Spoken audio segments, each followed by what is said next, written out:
ओम शांति 19/9/2023 की मुरली है।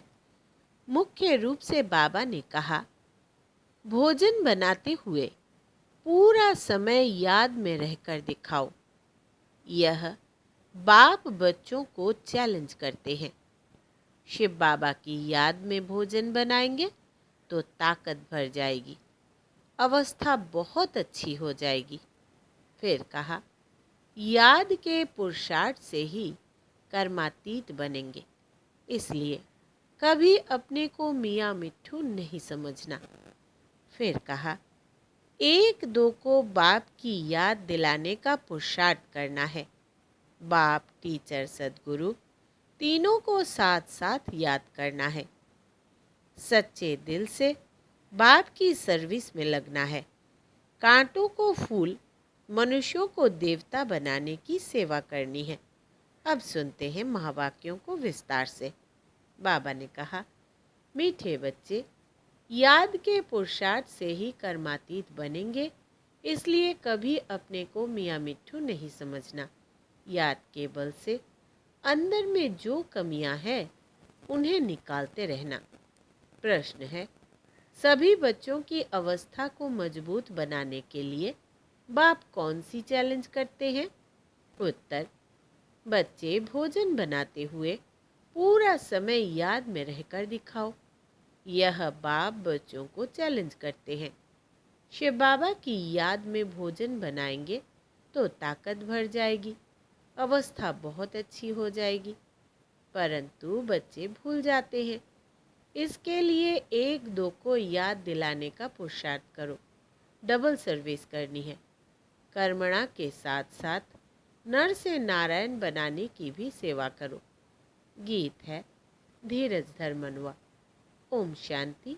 यह किसने कहा और किसको कहा? बाप बैठ बच्चों को समझाते हैं। भक्ति मार्ग में यह गाया जाता है। जब परम पिता परमात्मा आते हैं, वही आकर धीरज देते हैं, और कोई मनुष्य धीरज दे नहीं सकता। तुम जानते हो, अब सुख के दिन आएंगे। बाप आए हैं सुखधाम ले चलने, यह है दुखधाम। यह सब भक्ति मार्ग के गीत है। यहाँ तो बाप सम्मुख बैठे हैं, बच्चों को कुछ कहने की दरकार नहीं पड़ती। बच्चे जानते हैं हमारे सुख के दिन आ रहे हैं। हम सुख की राजधानी स्वयं श्रीमत पर स्थापन कर रहे हैं। डिवाइन मत पर चल रहे हैं। एक होती है डिवाइन मत, दूसरी होती है अनडिवाइन मत। डिवाइन मत एक ही होती है, जिसे श्रीमत कहा जाता है। अनडिवाइन मत माना आसुरी पतित मत, डिवाइन मत माना दैवी पावन मत। श्रीमत और आसुरी मत को तुम समझते हो। डिवाइन कहा जाता है पावन को, अनडिवाइन कहा जाता है पतित को। यह है ही पतित दुनिया। कोई भी पावन मनुष्य है नहीं। पावन मत देने वाला एक ही पतित पावन बाप है। उनको सब याद करते हैं। पावन सृष्टि सतयुग को, पतित सृष्टि कलयुग को कहा जाता है। यहाँ सब है ही अनडिवाइन। डिवाइन फादर एक होता है। पतित दुनिया में कोई डिवाइन फादर होता नहीं। यह संगम का युग है। यह युग तुम्हारे लिए है, दुनिया के लिए नहीं है। दुनिया तो समझती है संगम युग आने में बहुत वर्ष पड़े हैं। बाप आते ही है पतित कलयुग को पावन सतयुग बनाने। ऐसे तो वे कुमार और कुमारियां भी डिवाइन पावन है, परंतु फिर पतित जरूर बनना है। विकार से जन्म लेते हैं, इसलिए इस विकारी दुनिया में कोई डिवाइन नहीं होते। डिवाइन निर्विकारी को कहा जाता है। निर्विकारी होते हैं निर्विकारी दुनिया में। वो है ही वाइसलेस, संपूर्ण निर्विकारी दुनिया। जबकि संपूर्ण निर्विकारी दुनिया है तो संपूर्ण विकारी दुनिया भी होगी। यह है संपूर्ण अनडिवाइन दुनिया। संपूर्ण डिवाइन दुनिया सतयुग को कहा जाता है। अब तुम बच्चों को डिवाइन फादर ने धैर्यवत बनाया है। डिवाइन जीव आत्मा कहा जाता है। सिर्फ आत्मा को डिवाइन नहीं कह सकते। आत्माएं तो निराकारी दुनिया में रहती है, डिवाइन मनुष्य होते हैं पवित्र दुनिया में। यह है ही अपवित्र दुनिया। अपवित्र दुनिया को पवित्र दुनिया बनाना, यह निराकार डिवाइन फादर का ही काम है। तुम बच्चों को अब धीरज मिलता है। बच्चे, अब सतयुग आ रहा है। सुखधाम स्थापन करने में समय तो लगता है। फट से तो दुखधाम विनाश हो, सुखधाम स्थापन नहीं हो जाएगा। तुमको भी देखो कितना टाइम लगा है। पतित सृष्टि कितनी बड़ी है। तुम भी जब लायक बनो ना, तुम खुद ही कहेंगे हम अभी स्वर्ग में जाने के लिए पूरे लायक नहीं बने हैं। पूरे लायक बन जाए फिर तो कर्मातीत अवस्था हो जाए, परंतु देह अभिमान बहुतों में होने के कारण समझते हैं हम तो संपूर्ण बन गए हैं, हमको श्रीमत की दरकार ही नहीं, इसलिए याद नहीं करते। बाप की याद से ही तो श्रेष्ठ बनेंगे। कोई कह न सके कि हम निरंतर बाप को याद करते हैं। अंदर में कोई यह न समझे कि हम तो निरंतर याद में रहते हैं। याद में रहते रहे तो बाकी क्या चाहिए।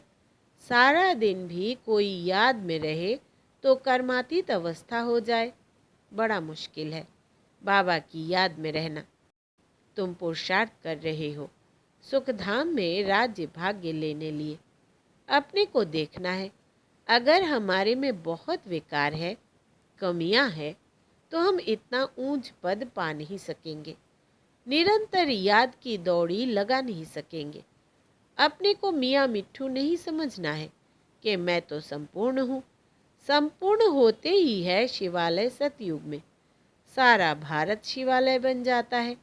लक्ष्मी नारायण का राज्य चलता है। मंदिर में राज्य तो नहीं करते हैं ना। शिवालय सतयुग में सब देवी देवताएं राज्य करते हैं। फिर पूजा के लिए मुख्य लक्ष्मी नारायण का चित्र बनाए उनका मंदिर बनाते हैं। पहले नंबर वाले की ही पूजा होती है। अभी उन्हों के जड़ मंदिर है। चैतन्य में जब राज्य करते हैं तो विश्व के मालिक है। भल है भारत में ही, परंतु है तो विश्व के मालिक ना, और कोई राजाई ही नहीं। हम अभी फिर से अपना डिवाइन राज्य स्थापन कर रहे हैं।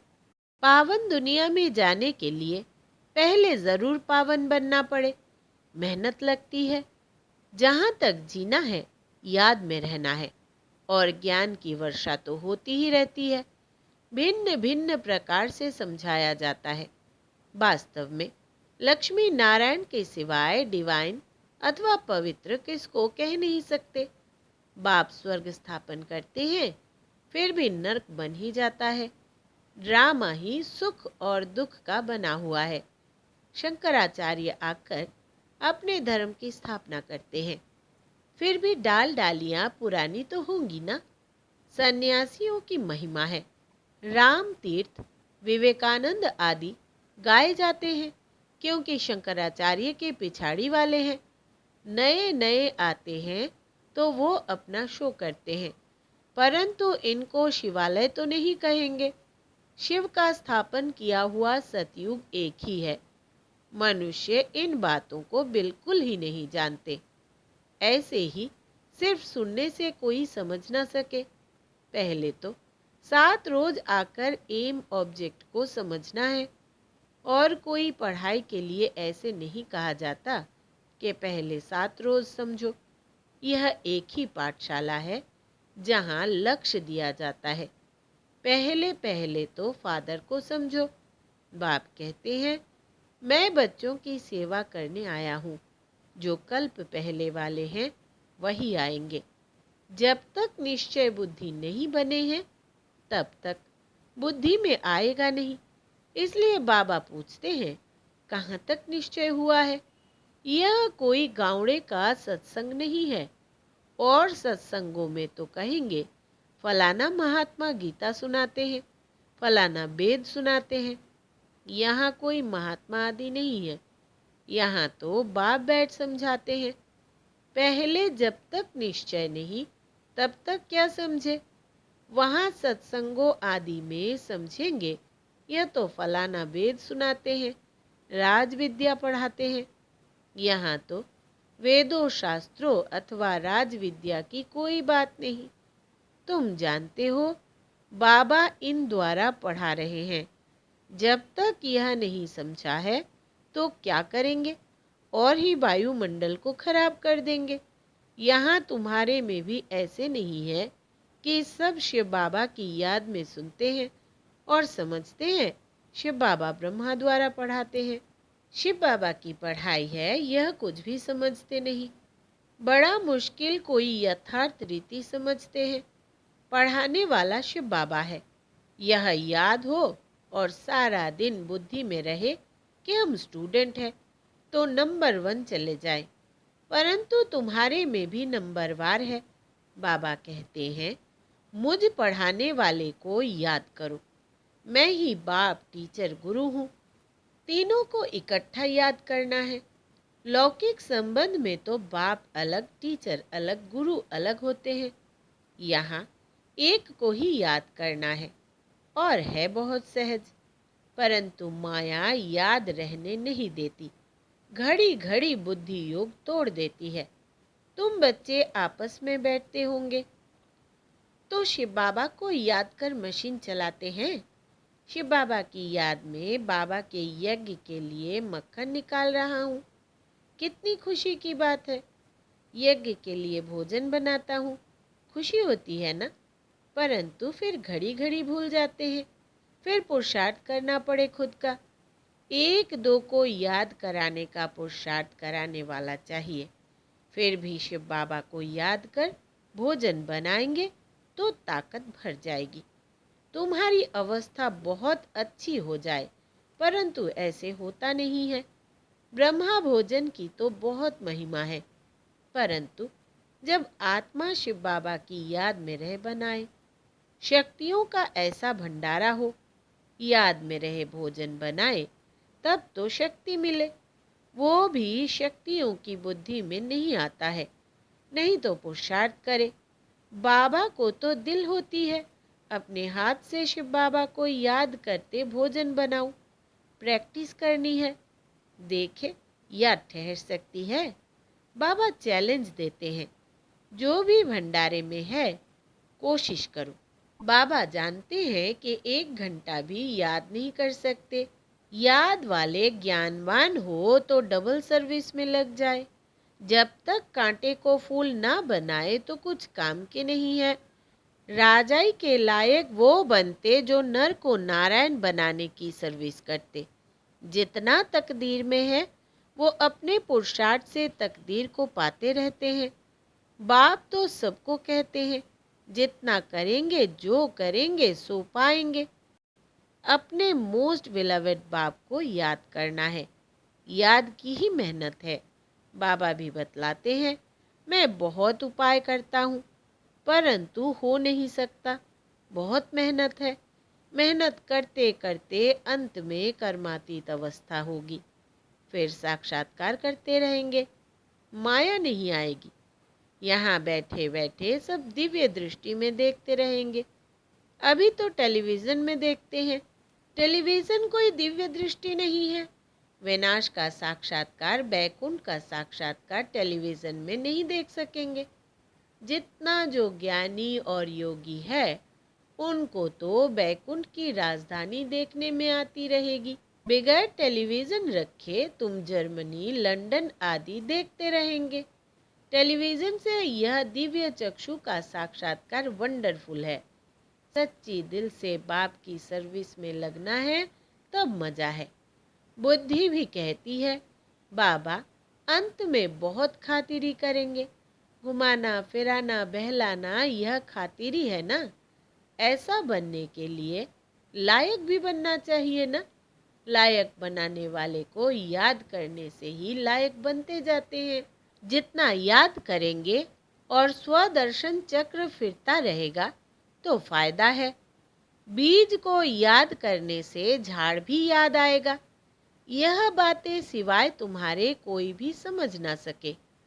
इस याद और ज्ञान से हम इतना जमा करते हैं, वहाँ यह पता नहीं होगा कि यह कहाँ से वर्षा मिला है। यह थोड़े ही समझते हैं कि यह हमारे संगम की कमाई है। बादशाही मिल जाती है, तुम सदा सुखी रहते हो। बड़ी भारी मंजिल है। अभी तुम डिवाइन बनते हो। सारी दुनिया अनडिवाइन है। तुम मनुष्य से देवता डिवाइन बन रहे हो। मनुष्य को देवता बनाने वाला एक ही गॉडफादर है। फादर अक्षर कहना बड़ा सहज है। कोई भी बूढ़ा बुजुर्ग देखेंगे तो उनको बाबा व पिताजी कहेंगे। बूढ़ा बूढ़े को देखेंगे तो भाई समझेंगे। छोटे बड़े को देखेंगे तो बाप समझेंगे। निराकार बाप का तो कोई को पता नहीं है, सिर्फ कह देते हैं गॉडफादर। यह नहीं समझते हैं कि हम आत्मा है, हमारा बाप वो है। बाप जरूर वर्षा देते होंगे। अभी तुम जानते हो हमारा बाप हमको वर्षा दे रहे हैं। इस वर्षे के लिए ही हम बार बार पुकारते थे, प्रार्थना करते थे। अब वही पढ़ा रहे हैं। अभी हम प्रार्थना अथवा भक्ति करने से छूटे। बड़े मजे की नॉलेज है। कहते हैं आप हमारे बेहद के बाप हो, फिर हमको छोड़ लौकिक बाप के पास बुद्धि क्यों जाती है? परंतु किसकी तकदीर में नहीं है तो बुद्धि में बैठता नहीं। खुद ही कहते हैं हमारी तकदीर में राजयोग की बादशाही नहीं है, तो बाबा क्या करे? क्यों नहीं तकदीर बनाते हो? तकदीर बनाने में तो कोई को मना नहीं है। तकदीर में नहीं है तो बाबा को छोड़ देते। फिर माया बिल्ली बुद्धि में घोटाला डाल देती है। बाप भी क्या करे? माया बिल्ली पर जीत पानी है। काम काज करते शिव बाबा की याद रहे तो बहुत फायदा हो जाए। 1 मिनट भी याद करने से बड़ा फायदा हो सकता है। एक दो को सावधान करो, फिर कोई माने या न माने। बाबा युक्तियां बहुत बतलाते हैं। अच्छा, मीठे मीठे सिकिलधे बच्चों प्रति माता पिता बाप दादा का याद प्यार और गुड मॉर्निंग। रूहानी बाप की रूहानी बच्चों को नमस्ते और हम रूहानी बच्चों की रूहानी बाप दादा को याद प्यार, गुड मॉर्निंग और नमस्ते बाबा नमस्ते। धारणा के लिए मुख्य सार। पहला, 1-2 को बाप की याद दिलाने का पुरुषार्थ करना है। बाप, टीचर, सदगुरु तीनों को साथ साथ याद करना है। भोजन बनाते व खाते समय याद में ज़रूर रहना है। दूसरा, सच्चे दिल से बाप की सर्विस में लगना है। कांटों को फूल, मनुष्यों को देवता बनाने की सेवा करनी है। वरदान है आज का, व्यक्त भाव से ऊपर रहे, फरिश्ता बन, उड़ने वाले, सर्व बंधनों से मुक्त भव। विस्तार है, देह की धरनी व्यक्त भाव है। जब फरिश्ते बन गए फिर देह की धरनी में कैसे आ सकते? फरिश्ता धरती पर पाँव नहीं रखते। फरिश्ता अर्थात उड़ने वाले, उन्हें नीचे की आकर्षण खींच नहीं सकती। नीचे रहेंगे तो शिकारी शिकार कर देंगे, ऊपर उड़ते रहेंगे तो कोई कुछ नहीं कर सकता। इसलिए कितना भी कोई सुंदर सोने का पिंजरा हो, उसमें भी फंसना नहीं। सदा स्वतंत्र, बंधन मुक्त ही उड़ती कला में जा सकते हैं। स्लोगन है, असंभव को संभव कर सफलता की अनुभूति करने वाले ही सफलता के सितारे हैं। असंभव को संभव कर सफलता की अनुभूति करने वाले ही सफलता के सितारे हैं। अच्छा, ओम शांति।